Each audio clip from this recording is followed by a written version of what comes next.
Breaking news చూస్తున్నాం. మాజీ ప్రధాని దేవెగౌడ కుమారుడు హెచ్డి రేవణ్ణను బెంగళూరు పోలీసులు అరెస్టు చేశారు. లైంగిక వేధింపుల కేసులో ఆయనను పోలీసులు అదుపులోకి తీసుకున్నారు. దేవెగౌడ నివాసంలో రేవణ్ణను అరెస్టు చేశారు. ఈ కేసులో రేవణ్ణ కుమారుడు ప్రజ్వల్ రేవణ్ణ కూడా నిందితుడిగా ఉన్నారు. దీంతో ప్రజ్వల్ విదేశాలకు పారిపోయారు. ప్రస్తుతం జర్మనీలో ఉన్నట్లు తెలుస్తోంది. మరోవైపు రేవణ్ణ కూడా దేశం విడిచి వెళ్లే అవకాశం ఉండడంతో అదుపులోకి తీసుకున్నట్లు తెలుస్తోంది.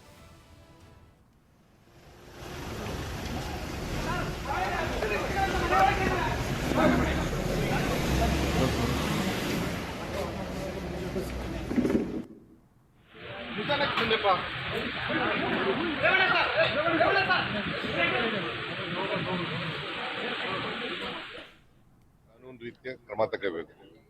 ಅವರು ಆಂಟಿಸಿಪೇಟರಿ ಬೇಲ್ ಮೂವ್ ಮಾಡಿದ್ರಂತೆ, ಯಾವ್ದೋ ಕಿಡ್ನಾಪ್ ಕೇಸ್ನಲ್ಲಿ ಆಂಟಿಸಿಪೇಟರಿ ಬೇಲ್ ಸಿಕ್ಲಿಲ್ಲ, ವಜಾ ಆಗೋಯ್ತು ಅವ್ರ ಆಂಟಿಸಿಪೇಟರಿ ಬೇಲ್. ಅದಕ್ಕೆ ಅವ್ರನ್ನ ಕಸ್ಟಡಿ ತಗೊಂಡಿರ್ಬೇಕು ಅಂತ ಅನ್ಸುತ್ತೆ. ಇಲ್ಲ, ನಾ ಇನ್ನ ಪೊಲೀಸ್ನವ್ರ ಜೊತೆ ಮಾತಾಡಿಲ್ಲ, ಇಲ್ಲಿ ಬಂದ್ಬಿಟ್ಟಿದ್ದೆ ಪೊಲೀಸ್ನವ್ರ ಜೊತೆ ಮಾತಾಡಿ ಕಾನೂನು ರೀತಿಯ.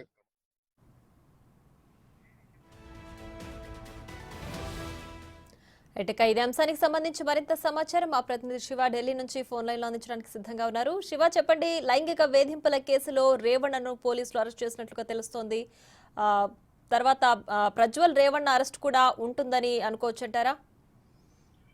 డెఫినెట్ గా ప్రియ, జేడీఎస్ ఎమ్మెల్యే హెచ్డి రేవణ్ణను ఈ రోజు సిట్ అధికారులు అరెస్ట్ చేశారు. దేవెగౌడ నివాసంలో దేవెగౌడ పెద్ద కుమారుడు హెచ్డి రేవణ్ణను అదుపులోకి తీసుకుని సిఐడి కార్యాలయం తరలించినట్టు తెలుస్తోంది. సిఐడి కార్యాలయంలో కూడా ప్రజెంట్ సిఐడి అధికారులు రేవణ్ణను విచారిస్తున్నట్టు తెలుస్తుంది. మరోవైపు ఒక అంబులెన్స్ ను కూడా సిఐడి కార్యాలయానికి పిలిపించినట్టుగా తెలుస్తోంది. అంటే మరికాసేపట్లోనే అంబులెన్స్ ఎందుకు పిలిపించారనే దానిపై కూడా అధికారికంగా కూడా ఒక ప్రకటన చేసే అవకాశం ఇది ప్రధానంగా కనిపిస్తోంది. అయితే హెచ్డి రేవణ్ణపై తన ఫామ్ హౌస్ లో పనిచేసే ఒక మహిళను కిడ్నాప్ చేశారనే ఆరోపణ నేపథ్యంలో మహిళ కుమారుడు కంప్లైంట్ చేసిన నేపథ్యంలోనే ఈ రోజు అరెస్ట్ చేసినట్టుగా కూడా తెలుస్తోంది. అంటే ఈ రోజు సాయంత్రం బెంగళూరులోని కేఆర్ నగర్ పోలీస్ స్టేషన్ లో గతంలో ఏదైతే ఫిర్యాదు చేశారో ఆ ఫిర్యాదుకు సంబంధించి నమోదైన కిడ్నాప్ కేసు సంబంధించి అధికారులు అదుపులో తీసుకున్నట్టు తెలుస్తుంది. ఇటు రేవణ్ణతో పాటు ఆయన సన్నిహితుడు అయిన రాబన్నను కూడా పోలీసులు అదుపులో తీసుకున్నట్లుగా తెలుస్తుంది. బాబన్న, సతీష్ బాబన్నపై కూడా కేసు నమోదు చేసి అదుపులో తీసుకున్నట్లుగా కూడా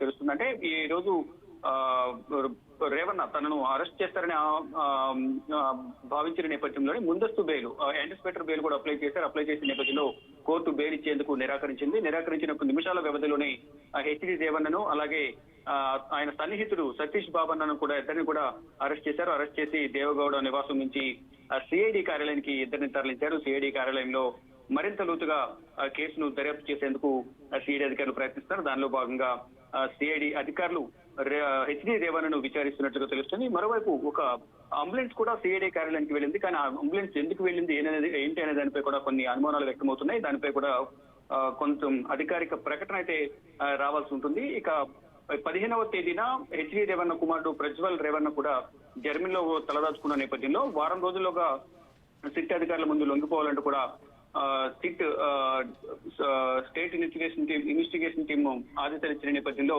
15వ తేదీన జర్మనీ నుంచి మధ్యాహ్నం 12 గంటలకు అక్కడ బయలుదేరతారు. 16వ తేదీన బెంగళూరు చేరుకుంటారు. బెంగళూరు వచ్చిన తర్వాత సిట్ అధికారుల ముందు వెళ్లి విచారణకు ఎదుర్కోబోతున్నారు. అయితే 16వ తేదీనే ప్రజ్వల్ రేవణ్ణను కూడా అరెస్ట్ చేసే అవకాశాలు కనిపిస్తున్నాయి. ఇప్పటికే ఈ హెచ్డి రేవణ్ణను అంటే లుకౌట్ నోటీసులు ముందుగానే లుకౌట్ నోటీసులు జారీ చేశారు. ప్రజ్వల్ రేవణ్ణ లాగా హెచ్డి రేవణ్ణ కూడా దేశం విడిచి పారిపోయే అవకాశం ఉందనే వార్తలు వచ్చిన నేపథ్యంలోనే లుకౌట్ నోటీసులు జారీ చేశారు. ఎక్కడికక్కడ ఎయిర్పోర్ట్ లో తనిఖీలను చేసేందుకు కూడా ఆదేశాలు ఇచ్చిన నేపథ్యంలో ముందుగానే ప్రజ్వల్ రేవణ్ణ తండ్రి హెచ్డి రేవణ్ణను కూడా అరెస్ట్ చేశారు. ప్రియా, రైట్. రేవణ్ణపై అలాగే ప్రజ్వల్ రేవణ్ణపై కూడా లైంగిక ఆరోపణలు అయితే ఎప్పుడైతే స్టార్ట్ అయ్యాయో అప్పుడే ప్రజ్వల్ రేవణ్ణ ఇక్కడ నుంచి పారిపోయినట్లుగా కూడా తెలుస్తుంది. ప్రస్తుతం ఆయన జర్మనీలో ఉన్నట్లుగా కూడా ఇన్ఫర్మేషన్ ఉంది కదా. సో దీనికి సంబంధించి త్వరలోనే అంటే 16వ తేదీ అరెస్ట్ అంటున్నారు కదా. సో త్వరగా ఆయన కూడా అరెస్ట్ చేసే అవకాశం ఉందంటారా?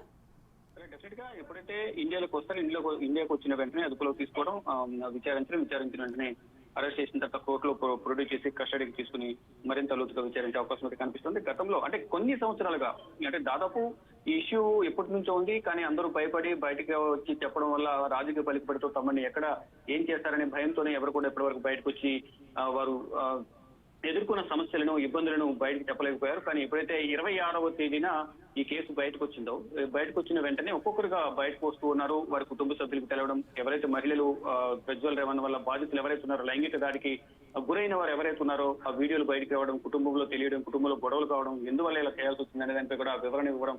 తర్వాత కొంతమంది ఈ రోజు ఒక మహిళ జేడీఎస్ కార్యకర్త కూడా, మహిళా కార్యకర్త కూడా పోలీసులకు ఫిర్యాదు చేశారు. తుపాకీతో బెదిరించి మరి తనను లైంగిక దాడి చేశారు. లైంగిక దాడికి సంబంధించి వీడియో చిత్రీకరించి ఆ వీడియో చూపించి దాదాపు 3 సంవత్సరాలుగా తనపై లైంగిక దాడికి పాల్పడుతూనే ఉన్నాడంటూ కూడా ఈ రోజు పోలీసు కంప్లైంట్ చేశారు. దానికి సంబంధించి కూడా కంప్లైంట్ కేసులు నమోదు చేస్తున్నారు. ఎప్పుడైతే ఇక ప్రజ్వల్ రేవణ్ ఇండియాకు తిరిగి వస్తారో అప్పుడే ఈ కేసులకు సంబంధించి కానీ గతంలో దాదాపు 400 నుంచి 500 మందికి పైగా మహిళలపై లైంగిక దాడి చేశారు. దానికి సంబంధించి 3000కు పైగా వీడియోలు చిత్రీకరించారు. అవన్నీ పెన్ డ్రైవ్లు ఉండడం, పెన్ డ్రైవ్ బయటపడడం, పెన్ డ్రైవ్